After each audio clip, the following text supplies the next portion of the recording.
Hey everybody, Carolina Millan here. Today I am in Miami with a very special guest, the digital storyteller and corporate event MC, Mr. Sebastian Rusk. How are you, Sebastian? What's happening, Carolina? Great to see you. Welcome to Miami. Thank you, and thank you so much for taking What's up, the everybody? time.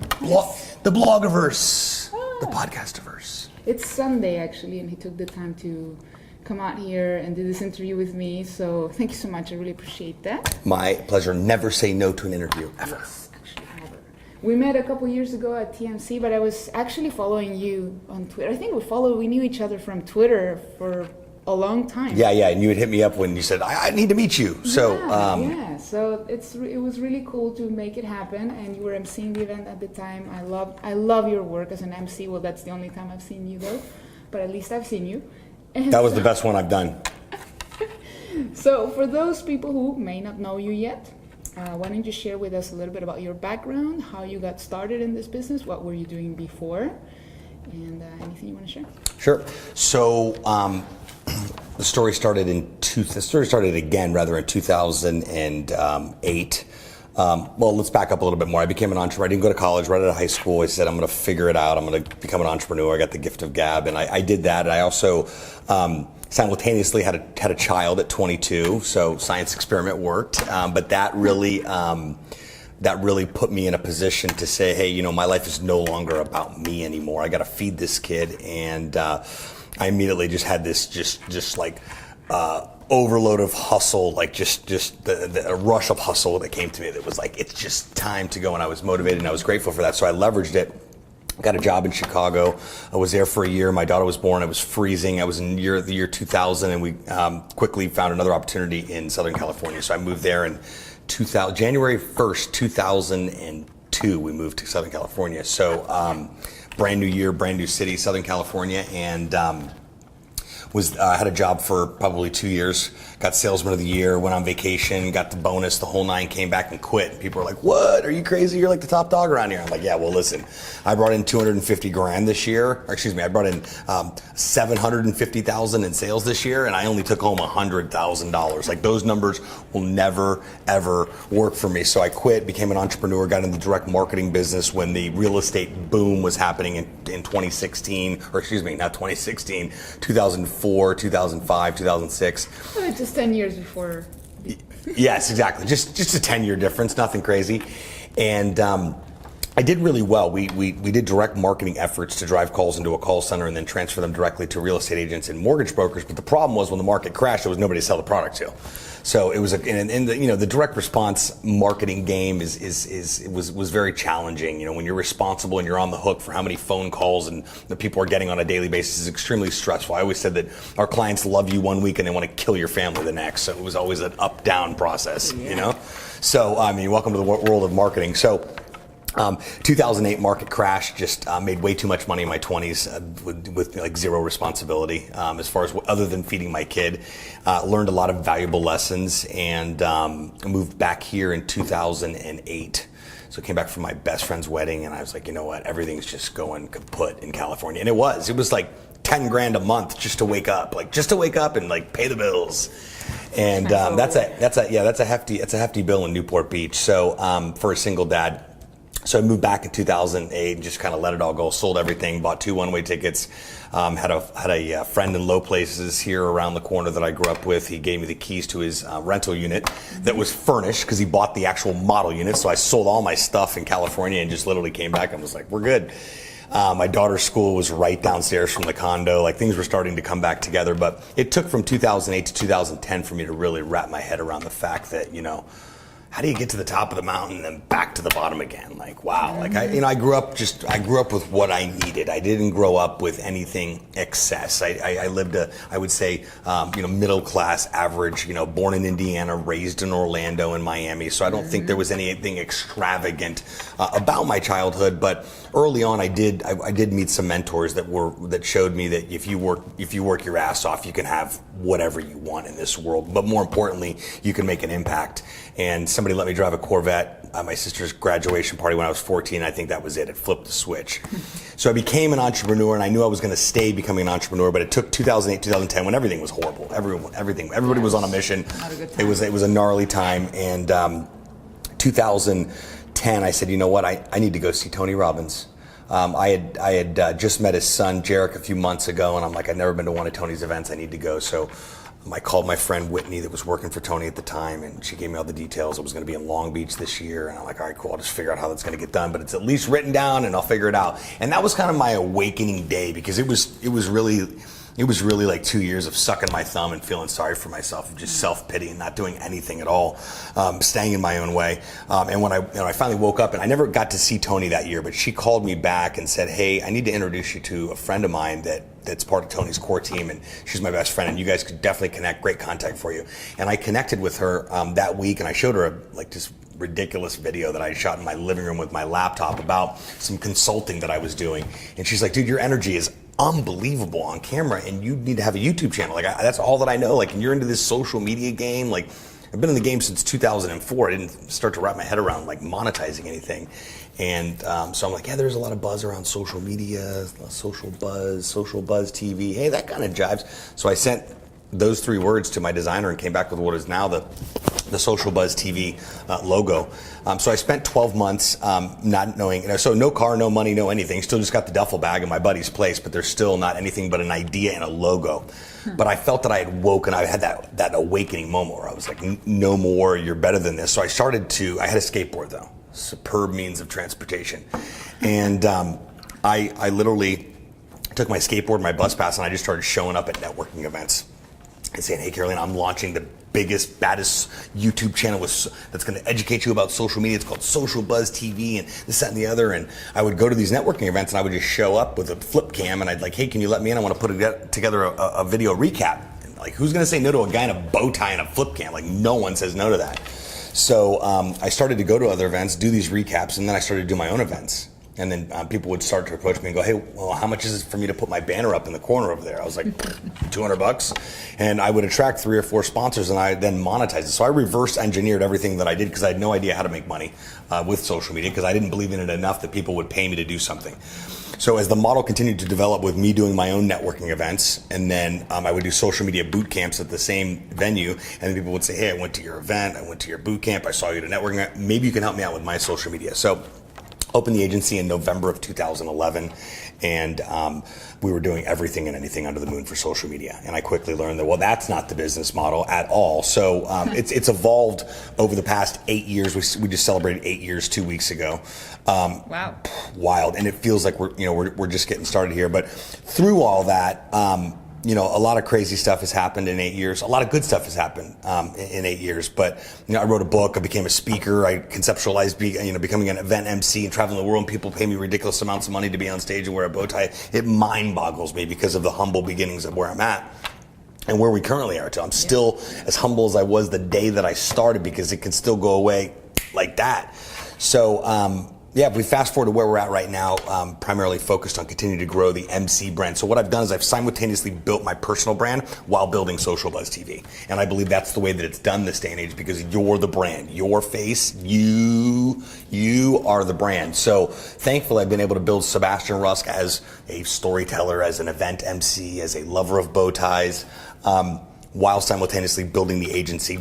But the agency isn't just an agency that provides content services to brands. We launch podcasts and Facebook live shows and create content for brands. But above and beyond that, we're a news media outlet. So we've built a network where I go to you and I say, hey, not only are we going to shoot some videos or launch your podcast for you, but I'm going to take the podcast, this episode when it's done, and it's going out via Social Buzz TV and Social Buzz On Air and the Podcast Launch Lab and Sebastian's network, and then the people that I know. We quickly forget we've got a sphere of influence of 250 people like each of us does. So content distribution, you just never know where it's going to go and what's going to happen. So here we are 8 years later. It's been a crazy, wild ride, and I still feel like I'm just getting started, and it takes longer than you think. That's like my number one bit of advice to anybody is that if you think it's going to happen in 2 years, it's probably going to take 10.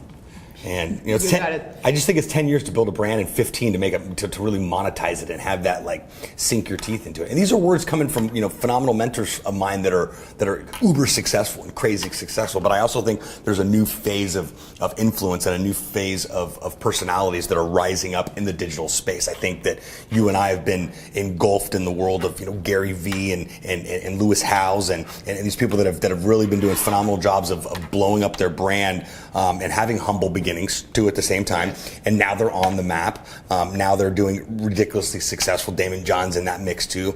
And that next phase, I truly believe I'm part of. I don't know what that means or what that looks like, but if Gary Vee is bringing K-Swiss back with his own sneaker and just dropped the third one, you could give you a good idea of where we're at. And every rapper and every NBA player in Hollywood is hitting him up and asking him, what do I do next with my game? Well, first of all, drop Pepsi, okay, and go find the most popular, Latin, refreshing drink in Miami and go partner with them. Like he was having a conversation with Nicky Jam a couple weeks ago about, Pepsi's cool, but Pepsi's a payday, and if you go find the most popular, he's really big in Colombia, so if you go find one of the most popular drinks in Colombia, partner with them and send Pepsi pack. And I thought, this is where we're at right here. We're having strategists and experts saying, drop the big brand, go find the semi-big brand that's not so big and monetize it from there. So I just think we're in an interesting space right now, and I think that if I had things in my ideal perfect world, I would be traveling the world, emceeing 4 to 6 events a month, wearing a bow tie and a suit and being dressed by a brand that totally gets the digital space and totally gets the fact that if we dress him in his bow tie, there's going to be a direct result of some sort on there. So I'm absorbing, I'm talking the talk and walking the walk. I think the world of influence is really being called out, if you will. Mm-hmm. We've got fake followers, you've got people that don't give a shit about the actual brand that are talking about the product on here. So it'll be interesting to see where it goes here, but just getting started. Just getting started. We're just warming up. Yes, absolutely. That's pretty awesome. How did you? You talk about the bow tie all the time. Where does this bow tie tradition come from? I need to know. Yeah, so the bow tie. So I was going to launch right after Social Buzz TV. It was 2011, I think, 2012. I was going to launch the Social Buzz University. Because I thought, you know what, there needs to be an online university where I can educate people about social media. But if you're going to have a university, I've never been to college, but professors wear bow ties, don't they? So I put a bow tie on and I had these Poindexter glasses and I had this like whole personality where I was going to be like Professor Social Media, and I put the bow tie on and it was all tied wrong because tying a bow tie is not the easiest task.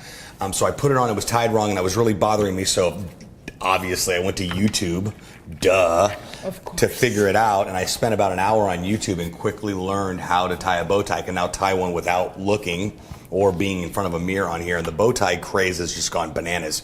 I put it on that day and I looked at myself in the mirror and I said, you know what, I can go out in public like this and I can have people take me seriously. In fact, people are going to remember me and associate me with bow ties from here until kingdom come. So what's happened from there is that when I first started this in 2010, when there was no revenue and people said, how do you make money? I'm like, I don't know.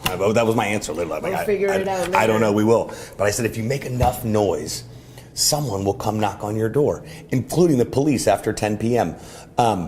But I just firmly believe that if you went out there and I just constantly was just hitting the pavement, I would throw my skateboard in the bushes and wipe my brow off and walk in there with my bow tie and just start networking and selling the dream and telling people from an authentic space where I'm at. The market just crashed. Well, I'm back, okay? I'm sick of everyone saying that there's no money and there's no business and there was a lot of that happening in 2008, 2010. So I wanted to disrupt that conversation, and that's what I am. We're living in an age of disruption right now. Ask Toys R Us, and I have no problem. I believe that I spend a majority of my time having conversations with people about the way things are, not the way things should be or the way that you should think about things, but the way that they are. Gary constantly talks about betting on your human behavior and how it's going to change. He's always been ahead of the curve because he's been able to bet on where we're going to be. We're going to be in a voice era for the next 5 to 10 years with podcasts and Alexa, etc. So naturally, we've started to gravitate into that space of podcasting, and I've got a great face for radio. So you got it. Well, that's. I know that you that you work as an MC. That's the first time I saw you in person, and you have the personality, and you have, in my opinion at least, what it really takes. So the question is, what makes an MC great? What do you think? Because it can be a very intimidating job. Like, that's the way I see it. I have no problem being a public speaker. I can go there, do my talk. But the MC is like the backbone. I mean, you have to keep the people, you have to keep the event going the whole time. So what do you think are the traits of a great MC? And of course, if somebody wants to get started to do that, where do they need to go? Well, I believe you need Sebastian-like energy. The energy is contagious, and I infiltrate it through the room, and I feed off it as much as, you hit a stage with 4,000 people in a room, and you don't feel anything, you're dead inside. So I look at the dynamics of an MC, and if we back up to, well, how'd you even become an MC? I was going to conferences probably 5 or 6 years ago, and I would do the same thing with my flip cam and my bow tie, and people, he's a good guy to have at the event. He runs around and creates content, let him in. And I was asked if I had any feedback, and it was a social media conference. And I did have some feedback, and I just said, the content's amazing. It really, really is. But, there was no energy. There's no MC, no music, no energy. Like, by lunch on the first day, I wanted to punch myself in the face. And I thought, and he asked, what do you suggest as a solution? And I said, give me the microphone and allow me to take over. Trust me with your stage. And I'm thinking in my head, Sebastian, you've never done this before. You're totally biting off way more than you can chew. But I knew in my head that I'm like, no, I will absolutely flip that room on its side. And that was a smaller room, 350 people, but it was still a room full of people. So he's looking at me like I got 10 heads and boogers. He's like the opposite of my personality, introverted, very analytical, and kind of staring at me like I'm nuts, because I kind of am. And self-awareness. Yes, 100%. I own that shit. Yeah. So about 6 months later, he called me back and he said, "All right, they were doing an East Coast and a West Coast." He goes, "All right, we're gonna give you a shot on the West Coast in San Diego, but I can't pay you. But I'll get you out here and I'll feed you." I'm like, I just don't want it to cost me any money. Now, this was a significant. This was a pretty popular social media conference at the time, which shall remain nameless. It doesn't really matter. It's still an awesome conference. But anyway, it had a lot of influencers that were in my space that I was following. People like Jay Baer and Mari Smith and Mike Stelzner and all those people, people that I feel that I've grown up with. Because Stelzner just turned 8 too, social media examiner. So I feel like I've grown, and then I met Mari out there, and Mari knows Stelzner really well, and I was able to connect with these people, and Jay Baer became a phenomenal mentor. This guy's been in the digital space since 1994. Like, I was starting high school. So I learned a lot from these individuals, but the number one thing I learned is that you make time for people, and those individuals did. And as I went, so I did the West Coast and I did the East Coast and I went back to the West Coast. I think we did like 4 or 5 of them. And I started to have, Stelzner and Mari and these people show up and go, "Dude, that was awesome." And I'm like, "Can I get you to say that on camera real quick?" So I put my first reel together, and I had Mike Stelzner and Mari Smith and Jay Baer going, "Listen, if you're going to have and a guy named Tim Hayden, who's a mutual friend of Ryan Dice and I's, and he said, Sebastian is a kick-ass MC, and if you're going to have your next event, make sure he's there." And we fast forward probably 3 or 4 years after that, when I started doing digital marketer stuff, because I tweeted Ryan Dice, and I was like, "Hey, you need a guy in a bow tie to rock the stage?" And he's like, "This sounds interesting." And he replied back to me, DM'd me his cell phone number, and I had no idea who Dice was at the time. And I called him. We had a phenomenal conversation. He was taking his kids to school. We talked for about a half hour. Our mutual friend was Tim, and he hired me on the spot and said, we really have a need here. I was doing a lot of it, but the conference continued to grow. We have multiple stages, and we brought in a guy a couple years ago, and he was really cheesy with yes claps. I'm like, "Yeah, don't do that. I'm not gonna do that." So we had a great run, and I probably did, 3 or 4 trafficking first, maybe even 5. Wow. And they just continued to grow, and they're continuing to grow. I think they had like 6,000 attendees there this year. And they had a DJ on the main stage there. So it's cool to see how things have transitioned and they continue to evolve with these events. But I just believed, and I knew that every time that I was on stage, it continued to get crazier and crazier. When I hit that digital marketer stage with 3,500 people, it was just the rush that comes to you. And I tell people, it's almost like I've got to be conscious of what I'm saying. Obviously, that's my job, is to be there talking about these things. But I almost get that rush where you get so, like, you're so excited and you're so fired up that you get off stage and you're like, what just happened? Like, you almost kind of like that feeling where you're driving and then, like, you kind of check back in and you're like, was I just driving just now? It's one of those things. But I think that the ability to keep an event on time, to keep them entertained with solid conversational content, not being cheesy, no yes claps, no motivational, no cheesy jokes or anything, and being able to edify the speaker. A lot of people say, well, I don't need an MC because our CEO does that, or our director of marketing does that, or we'll use Bill from accounts because he's got a nice voice.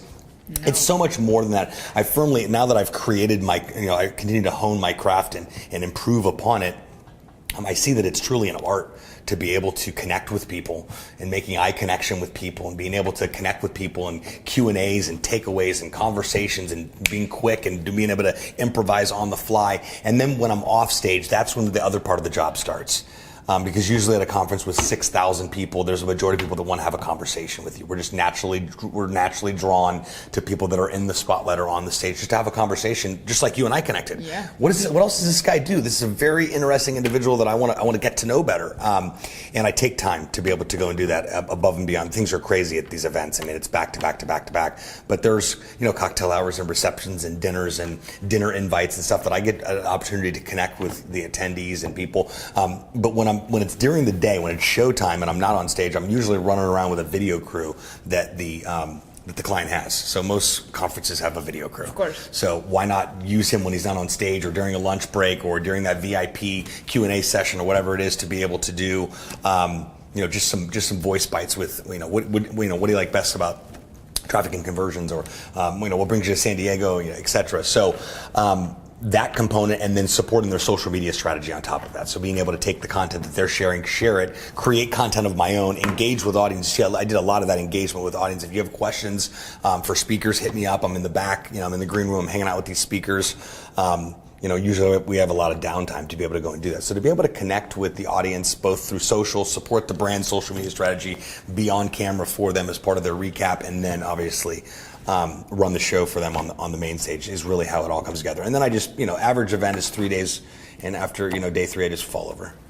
So that's yeah, usually. I guess you crash after. Oh wow, it is crazy, but I love it, and I can't wait. My daughter goes to college next year, so I'll have a little bit more freedom as far as going wherever and wherever without feeling the guilt of I'm never home for my kids, or kid rather, that I know of. And I'm kidding. The goal is to do 4 to 6 events a month worldwide. I go anywhere an airplane goes, travel the world, and share my gift with what I'm doing. I truly feel that I have a gift to share with people going to a conference, and you may be somewhere else, but I may shift your mindset because of a silly joke, because of a transition or an introduction that I did. So that's all that I want to do. I'd honestly say I would probably think about selling the agency and just going all in with the MC stuff as it picks up. But that's like your big passion. It really is. It really is. And I wrestle with the agency stuff because I'm really good at launching podcasts, and I'm really good at creating videos, and just, we don't do videography, we do like buzz videos. So I'm really good at that stuff, and Facebook Live, and getting strategy, and like figuring stuff out and shifting mindsets. I'm good at this stuff, but I'm even better at being an event MC. So I don't know what this looks like. I have no idea, but I firmly believe it can be one telephone call that changes your entire course for forever. And I don't know what that looks like. My end goal, my ultimate end goal is like, where do you finally want to be? And that is inking a deal with Ryan Seacrest and his production company, and figuring out a way to be able to take my content and bring it into a traditional space. Or for all I know, the traditional space will be YouTube Red and Amazon Prime and Netflix and Hulu. And yep. I just firmly believe that's going to happen. Someone's going to say, Food Network's going to say, hey, we saw an episode of Foodie Buzz. We love it. We love the bow tie. We shoot in Miami all the time. You drive a red Camaro. We already got a guy with a red Camaro. You just need to get some bleached hair on you. So I just firmly believe that something big's going to happen based on staying the course and creating content for 8 years, not knowing. Sometimes it gets frustrating. Like, is anyone ever going to watch this? Like, is anyone even listening? Does anyone even care? Right? So, but stay the course. It's about consistency, because 10 years from now you look back and go, wow, I've archived a lot about building a brand. So do you think that all those things that you talked about, do you think that's something that can be trained? Like, let's say somebody maybe wasn't born with such an explosive personality or with that much energy. So, what would be like a technique or like one tip you could give somebody who wants to lead an event or be the MC of an event? Get on stage. I don't know if that's at church. I don't know if that's at a school fundraiser. I don't know if that's at a chamber. I just get on stage, and you've either got it or you don't. You can't. It's like cool. You can't describe it. You just know if you got it or you don't. And if you got, I had a mentor tell me one time when evaluated me. He made me cry first, but that's what mentors do. If they're really, really, really mentors, they make you cry because the truth will set you free, but first it will really piss you off. Yes. So I had a mentor say that you've got stage presence, and that's something that you're born with. It's not something that you can develop. I haven't seen it. People's number 2 fear is dying. Number 1 is public speaking. So funny you asked that, because as I continue to watch this MC business unfold, I'm finding where there's gaps, and the gaps are that there's multiple stages, right? So there can only, there's multiple stages and multiple rooms and multiple MCs required, just like a traffic conversion. I think they ended up with like 4, the last one we did with them. So I thought, in fact, I met with one of the partners with DM, and he had pitched me on an idea of, why don't you, conceptualize an idea where you can put together your own like group of MCs, like your own agency. So we're in the process of launching our MC agency right now, which is the National MC Association, which will certify MCs, train MCs, and what it is, it's not more of a, hey, let's go and apply. I guess people, if they've got the talent or have previous experience, out of the gates, we're using previously experienced MCs. And then from there, I really believe that it will turn into something where maybe it could be evolved. Like I'm green as can be, right out of school, and not saying, not to discriminate on age by any means at all, but if you're young and moldable and shapeable and you've got it, but you don't see it, like that's kind of the fit type deal. So same as any type of to identify that thing that you got that one thing. Yes. Let's just train you. Let's just polish you. Yes. So that you can actually exactly do it. Exactly. So we've identified 4 right now. So I've got myself and 4. So it's myself and a team of 4, and then a handler / like producer. So if you're doing an event, you've got 3 concurrent stages happening, or you got your main stage and then 2 breakout sessions happening, you probably need 3 MCs, right? I'm going to be your main MC, and then I'm going to bring 2 of my MCs with me. And it's a diverse crowd. We've got anything to fit. Sometimes it's an all women's event. Like usually I don't fit in there. Like I work my way into those events, but usually, they want a female MC or whatever the case may be. We want to really diversify the portfolio of the MCs we're working with. I haven't seen a whole lot of female MCs, and I go to a lot of conferences. It's always a man. Yeah, I've had a lot reach out and say, hey, I heard about the National MC Association. And again, I have to feel it. I have to go, yep, that's it. So I haven't really delegated, but I have. We've got 2 out of the 4. Yeah, 2. We're about 50-50. 2 out of the 4 that we have, as far as like it's an idea right now. It's a concept. We have a logo. We have a logo, and the site's almost done. You have a logo, you got everything that you need to start. Well, the idea is that you would go and you're like, well, let's just book the National MC Association, because we're going to get Sebastian Rusk for our main stage. He's going to come with his team, and I can get 1 MC, 2 MCs, 3 MCs, 4 MCs. He comes with a handler, stage manager / producer, 1 less person to go and manage. And it's a flat, you're booking us as a group, and it's 1 less thing that you have to go and worry about. So, and that was a recommendation from a previous client, MC client. So I'd like to think that some big things are going to come there. I want to be the the star of the show. I want to be the star of the show. So I don't know what that's going to look like, but Yeah. So let's talk about podcasts. You have a shirt. You're wearing a shirt right now. For those listening, you cannot see the shirt, but for those of you watching, the shirt says "Podcasts suck." Parenthesis, if you don't have one. Absolutely. Tell me about this shirt. Well, my book's called Social Media Sucks. If you don't know what you're doing, I wrote a book about almost 4 years ago, and people are like, what do you mean social media sucks? You're in that world. And I'm like, social media sucks if you don't know what you're doing. Yeah, so I read the subtitle. Exactly. So I went along that same line with podcasting, because it's true. It strikes up so many conversations, and I just had them printed like a couple months ago, and I launched my podcast, relaunched it for the 3rd time in 2016. And people were like, well, cool. And that was because of technology, and it's a passion project. Like, this is a passion. Like, this is like creating content, taking your passion and then, converting it to something on. But first, you're making a sweat equity investment. Yeah. And people kept saying, hey, well, nice, cool show, but how do I do that? How do I do that? How do I do that? How do I do that? So I'm like, whoa, there's a gaping hole in the market here with launching a podcast. So I created the Podcast Launch Lab. And that allows brands to go from zero to launched in a period of about 60 days for their first 2 to 4 episodes. So for their logo and their branding, the audio intro, the equipment that they need, an hour of my time a week working with them hand by hand, my team going in and producing each episode.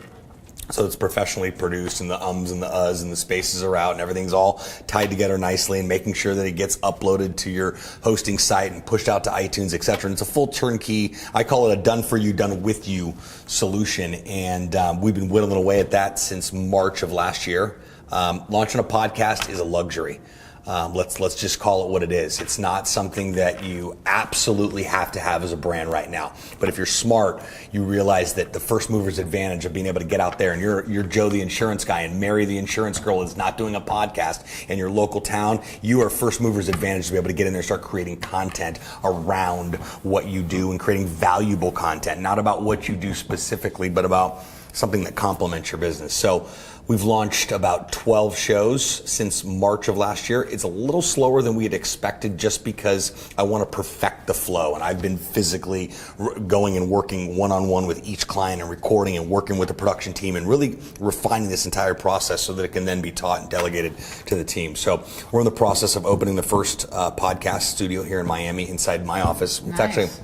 It's actually my publicist's office, but she does PR, marketing, events, SEO, social media management, all the stuff that I don't want to do. And she's got a semi-soundproofed extra office that's not being utilized.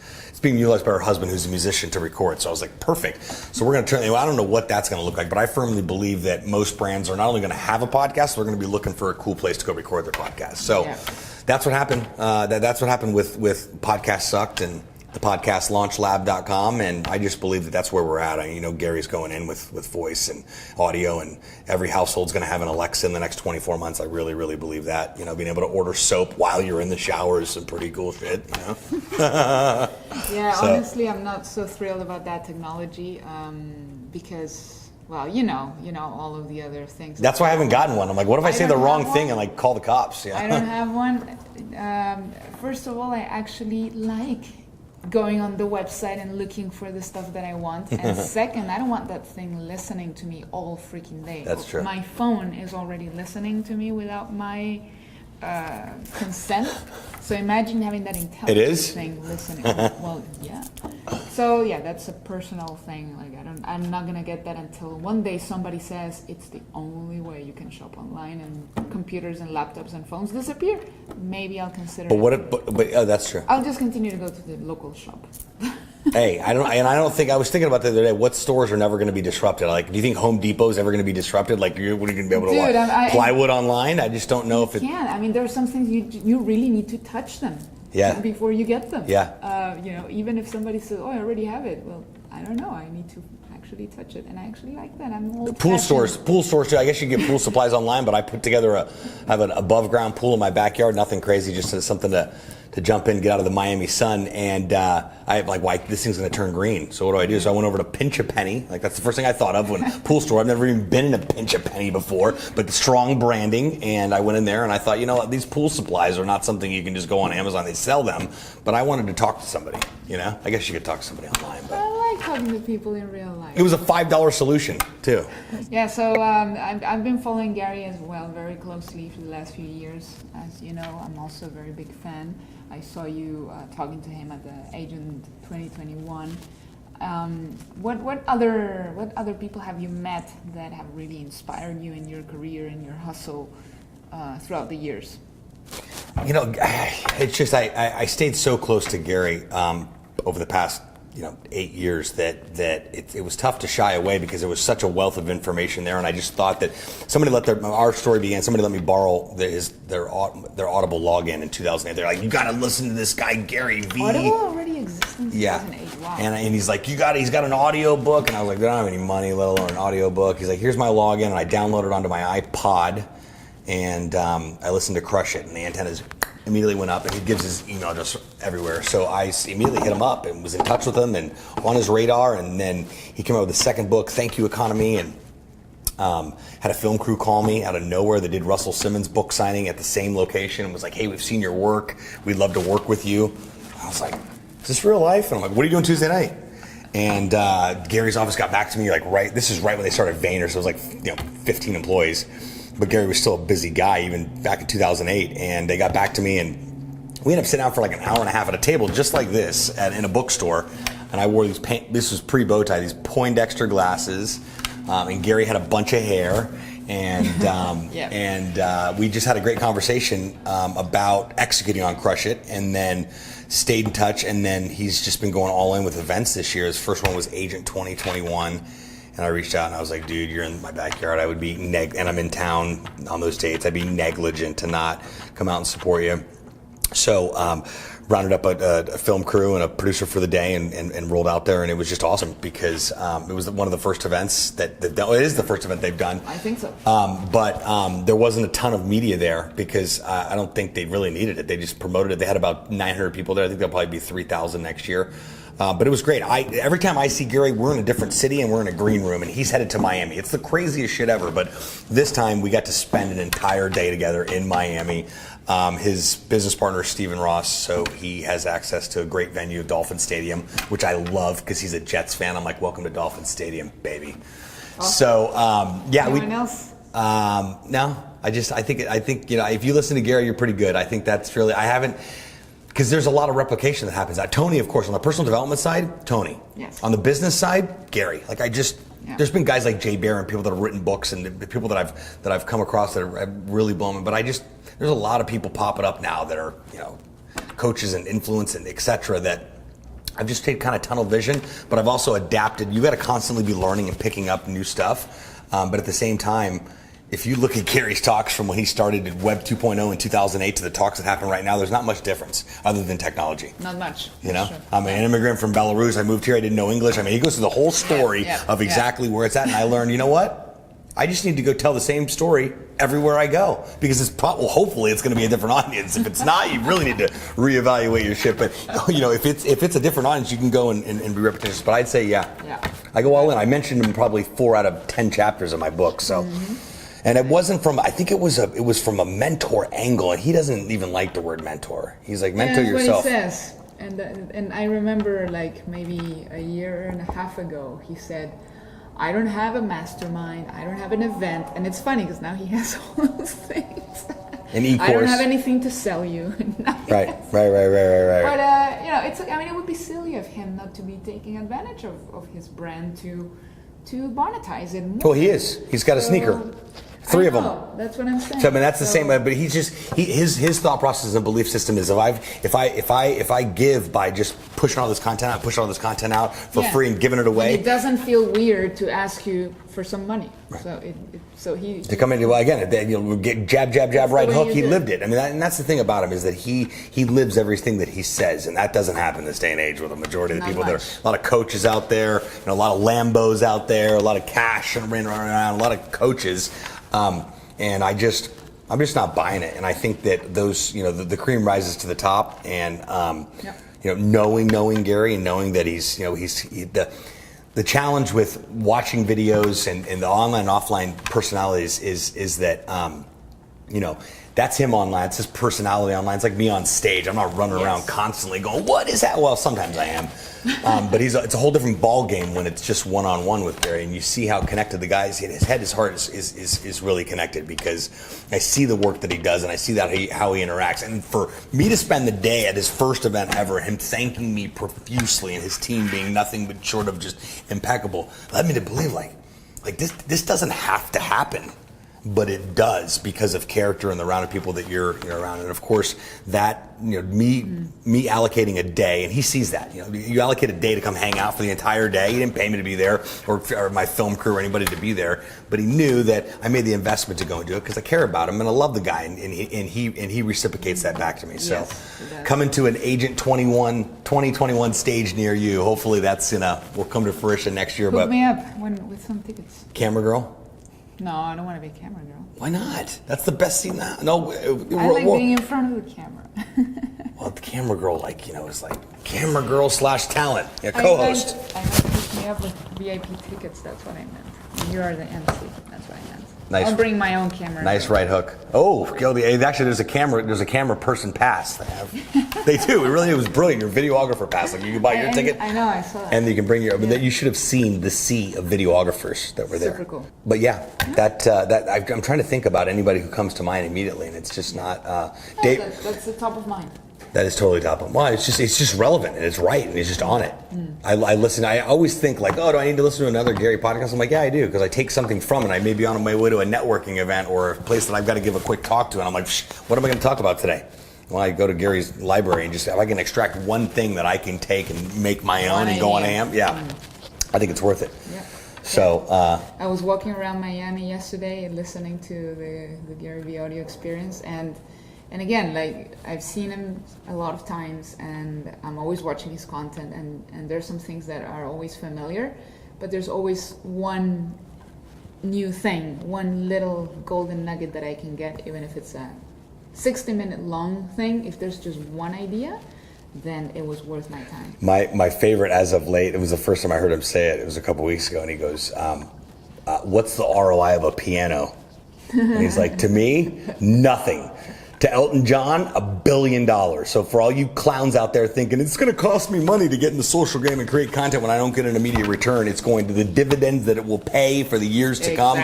Let that be your takeaway on here. And I use that constantly now because anyone, and I'm part of a lot of traditional, a lot of chamber of commerce, a lot of I have a BNI chapter, a lot of traditional businesses where we're like, hello, welcome to the 21st century. It is 2018. And some people don't even have Facebook. So, being able to utilize those analogies and helping people really understand where we're at. He's brilliant with analogies. That's one thing I really like.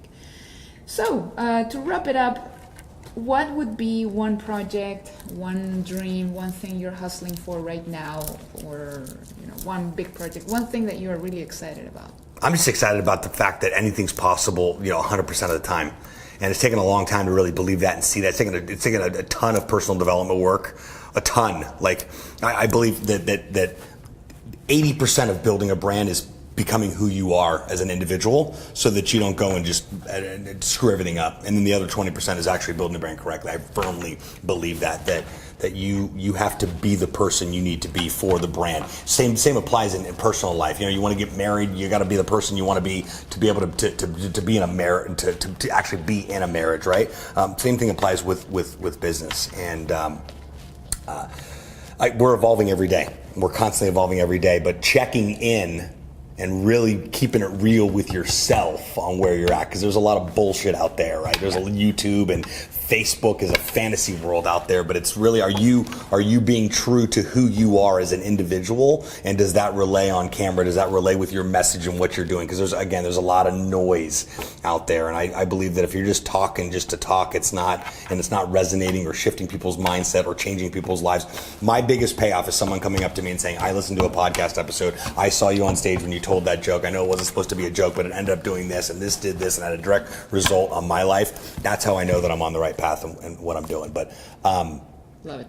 Yeah, continuing to just become the best version of myself, and I want some new custom suits. That's on my agenda for 2018. I've been a bootstrapped entrepreneur, so I'm doing like the H&M action, with the suits, the skinny pants. I'm gonna get some custom Hugo Boss suits this year. I'm gonna get all fitted up. I'm working on that. Some custom bow ties. Yes, those are all over the place. Those are thankfully people, those things just show up all over. I can't get away from those things, and they're really. It's Miami. You know how hot it is out here. So to wear that thing, too hot here. It is a little. It is a little much. Live here.